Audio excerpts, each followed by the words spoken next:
L'avez-vous déjà vu sans ces iconiques lunettes? Non, ni vous ni personne. Un petit tour dans ses archives vous le démontrera, Nana Mouskouri n'a jamais quitté ses épaisses montures noires qui lui permettent de voir à l'autre bout de la pièce. Pour quelle raison? Une problématique plutôt logique, à vrai dire. Puisqu'elle a besoin d'une sacrée correction ophtalmique. On m'a beaucoup rejeté, expliquait la chanteuse dans les colonnes du journal Le Parisien. J'en ai souffert.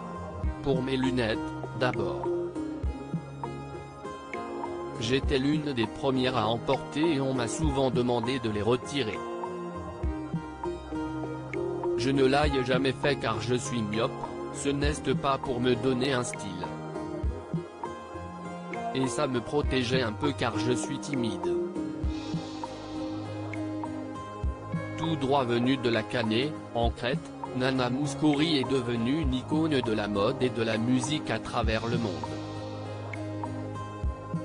La chanteuse a décliné ses titres en français et en grec, bien sûr, mais aussi en allemand, en anglais, en espagnol, en portugais, en néerlandais, gallois, hébreu ou encore japonais. Il a fallu lutter, pourtant pour parvenir à conserver sa propre identité. Ce sang qui coule dans les veines de Johanna Mouskouri.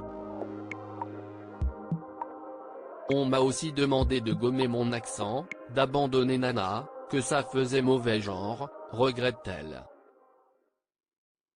Mais les taxis m'appellent comme ça.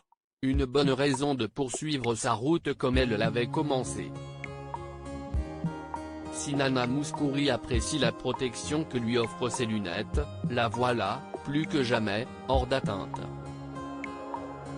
Elle qui vit en Suisse, avec son mari André Chapelle depuis les années 1970, vient d'avoir droit à son injection anti-Covid-19.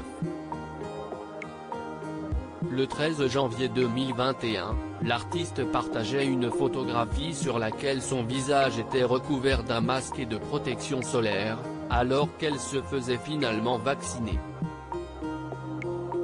Depuis le début de l'épidémie je suis à Genève, précisait-elle. Il y a 2 semaines, j'ai reçu ma convocation de l'État pour m'inscrire sur la liste, faisant partie des personnes de plus de 75 ans. Il était important pour moi de me présenter aujourd'hui, afin de me protéger, mais aussi de respecter la santé des autres. La voilà rhabillée pour l'IV.